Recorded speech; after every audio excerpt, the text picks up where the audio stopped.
Greetings, anime fans and YouTube. I am Big D318, the fat and glorious bastard of anime. Welcome to this video series entitled The History of Anime. This is part 1. In this part of the video series, I'll be discussing and presenting the first and second gen of Japanese animators. So let's begin, shall we? Let's rewind the clock back to 1910 when anime was born and where was Japan.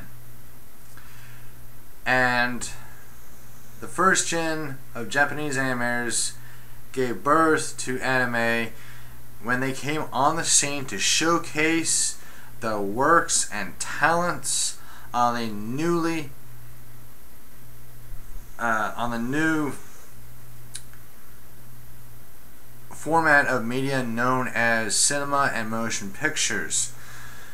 And many of them were cartoonists, caricaturists, and graphic artists before and after their stints of animation.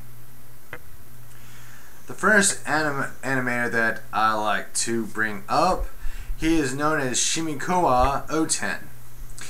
He was a political caricaturist and cartoonist under the employ of Tokyo Puck, which was a magazine of that time period.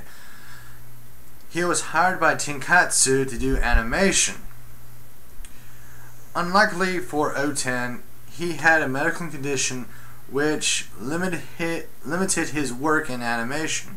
He only done 5 movies, which included Imikawa Mukuso Ginkanban no Maki, which premiered in 1917. He only was able to animate 5 movies during his stint in animation due to a medical condition. And he returned back to being a cartoonist and a caricaturist for Tokyo Puck, according to my resources. And the second prominent Japanese animator of the same time period is Junichi Koichi. Sorry for the pronunciation of these names. I do not want to offend anyone, so I apologize right now before I go any further. Koichi was also a caricaturist as well as Oten, but Koichi was also a painter. It is known that watercolor painting was studied by Koichi with a fair amount of intention on his part in 1912. Then Koichi entered the cartoonist sector. Then later on, he was hired by Kobayashi Shinokai in 1916 to do animation. Koichi is held in high esteem as the most technically advanced Japanese animator of the 1910s, and still to this day. His works included 15 animated movies, or OVA, which is abbreviated as Original Video Animation,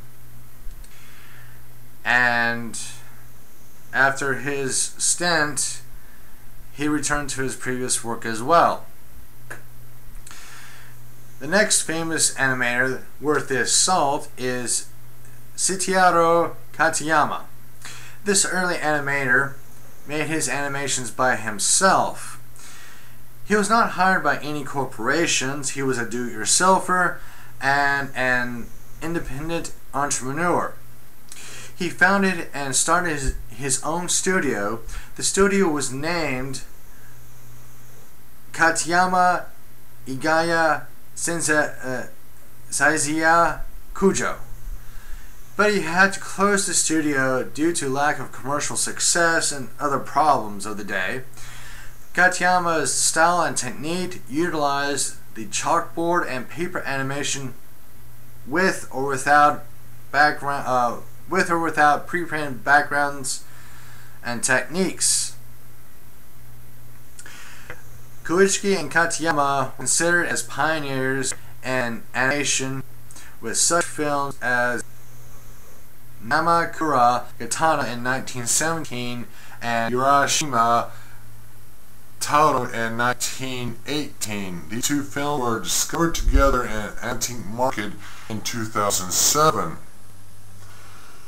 And Milton was also considered a pioneer as well due to his limited work forced by a medical condition that he had. Alright, on to the second generation of Japanese animators. The second generation of Japanese animators appeared in the 1920s until pre-WW2 era, and they are Yasuji Murata, Hakuzan Kimura, Sani Yamamoto, and Boru Ufiji. Three of these